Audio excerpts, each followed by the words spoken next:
Xin chào mọi người, hôm nay công ty trách nhiệm hữu hạn thiết bị y tế Bình Gia Alpha xin giới thiệu đến mọi người hai sản phẩm là kẹp phủ tích keo ly thẳng 25cm với mã sản phẩm là 300825S.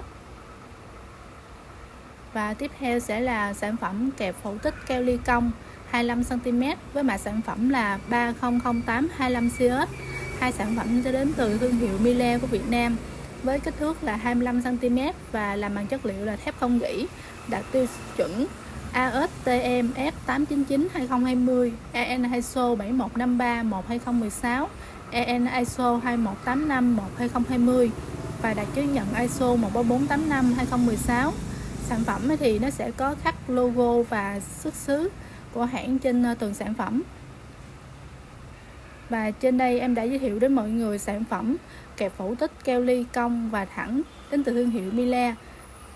Cảm ơn mọi người đã theo dõi.